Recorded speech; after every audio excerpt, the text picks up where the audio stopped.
Dumplings. I made them. You're watching this video, chances are you probably did as well. I really learned that there was two steps to dumplings, two sort of separate processes that you just sort of combine at the end. That is the wrapper and the filling. I'll go through the wrapper first because that's what I started with, because it's easier. There was a lot more waiting time in between them. So for the wrapper, you're going to need about 800 grams for what I did. I took a recipe and I doubled it. So I used 800 grams of dumpling flour and about 420 grams of water and a teaspoon of salt. Mix that all together, and pretty quick it formed to a bit of a dough. And you have to knead it for a while. You knead it for a while, and then you let it rest for a little bit, and then you knead it some more, and then you cover it with a towel. It's not that hard. It just takes a lot of effort because the dough gets pretty tough. It doesn't stay that way when you cover it with the towel. It softens up pretty quick. Not pretty quick, it takes an hour, but it does soften up. And in that hour, we made the filling. So filling, a few more ingredients. But so there was 700 grams of pork, ground pork. Our meat is what we chose to use, ground pork. And then there was 400 grams of Chinese celery. When I did this, I made the mistake. I only got one thing of celery because I didn't realize at the time you're only supposed to use the leaves for the recipe, and not the leaves, the stalk of the celery, the recipe, and not the leaves. And when you get the Chinese celery, there's a lot of leaves.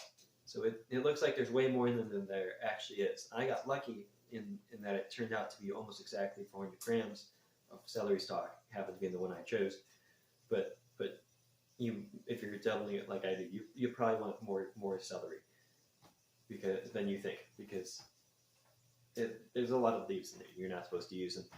And then I used a cup of green onions, and then there was 3 tablespoons of soy sauce. There was 1 tablespoon of this oyster sauce. And then there was a ginger garlic puree, which I had to make. So the original recipe said 3 slices of ginger, so of course I doubled it to 6. The slice is not really a measurement, so I sort of cut up just an amount that I thought would work well. And I threw that in there, and along with 4 cloves of garlic and 4 tablespoons of water, I put that all in my food processor. And I tried to make that work, but it wasn't great because my food processor is pretty big. There just wasn't enough material in there for it to actually process the food. So I chopped it pretty finely, but it wasn't really a puree. So what I ended up doing was taking it out of the food processor and putting it in a mortar and pestle, and my friend grind it up, and that worked really well. We put that in there, and then a tablespoon of vegetable oil, or 2 tablespoons of vegetable oil, and then a tablespoon of salt. And let me give this a check really quick here. Come on, separate from each other. Don't stick to each other like that. You see a nice sort of brown coming off that, but I want a little bit more, so I'm going to keep it there for a minute. 2, before I throw in the water. And 1 egg. The recipe only calls for 1 egg, and I didn't double it because in the past I've doubled recipes that call for eggs with the meat, and it just makes the meat really slimy. The egg acts as a binder. 2 is too many, even if you're doubling a recipe. 1 egg is always 1 egg works. So mix it all together, kind of like meatloaf. Mix it all together, and then that was the filling. And so the wrapper, what we did, we took the dough and we laid it out on the table, and we got it pretty flat, still fairly thick, probably maybe like 3/4 of an inch. We cut that into slices, and we cut those slices into squares, and we rolled them out. It wasn't like the proper way to do it, like holding it with one hand, rolling with the other. We couldn't figure it out, so we just ended up just rolling it out. So it wasn't exactly like it, but it worked. It worked fine. They still got the wrappers pretty flat, and that's all we really needed. And wrappers are not all the same size, depending on who's rolling them out. wrappers look pretty different. So some of them are bigger and some of them are smaller, just how it is. And we put in some meat after that, and you folded it up, and we put it to the side, and made just a whole bunch. And this is splattering me with oil now. Very fun.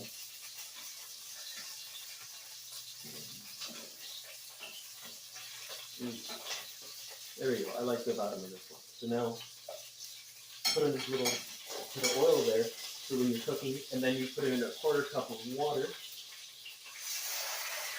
Careful that oil doesn't splash on you. And then you take cover and you put it on, but you need some room for the water to escape. So I've made this little tinfoil contraption to the side that kind of props it open. But so if yours fits well, because this one fits well, that's what you're probably going to want to do. And yeah, that's how we made them. And now I'll show you my friend's reactions. That's why you like to add sugar to your ramen. What? Indomie definitely has sugar in it. This Indomie? Mm-hmm. Sugar.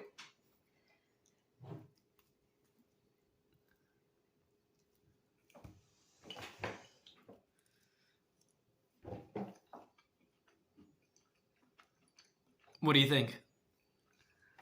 The dough's a little stiff, but I like the filling. Yeah. The dough's great. Is okay. How do you think we could do better next time? I think we should steam it first and then fry it. Yeah. I know that the dough texture while working with it wasn't bad. It was actually quite good. That's why I'm surprised that It's gonna be in the video now, just so you know. There's no taking it out. Everything else I can mute as on will, but this is that. I'm so sorry. What's wrong with me? I mean, as it is, I do think we need to steam it first because it'll make the dough a lot less chewier. So, and even if we fried it after, it would still be chewy, but not as chewy as this. Yeah. So now with red wine vinegar. I've always loved my dumplings with red wine vinegar.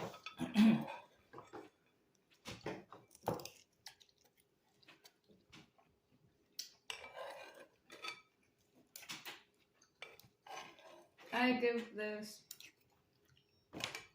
an 8 out of 10 generously. Generously? So what is the ungenerous 7 out of 10?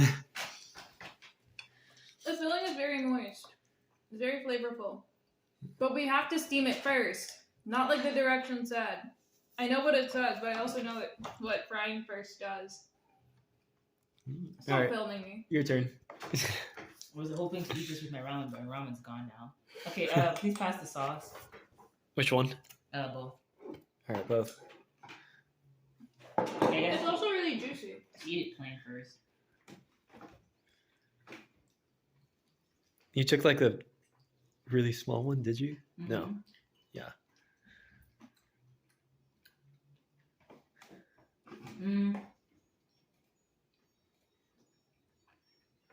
I'm kind of fine with the dough. I think it's just okay. Yeah. The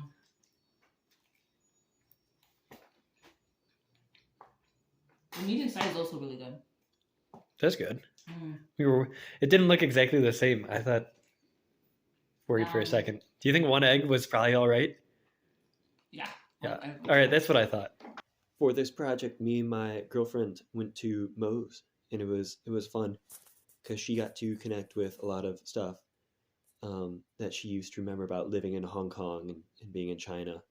I thought it was interesting also seeing all of the live fish, which is something you don't really see in American grocery stores that often. Like overall, I get now why dumplings are made by families usually during like get-togethers, because they're not that difficult. The kid can figure it out pretty easy. It takes a lot of effort. So it was fun to get together with my girlfriend, my friend, and my roommates, and like get together and do this and talk the whole time and just be together.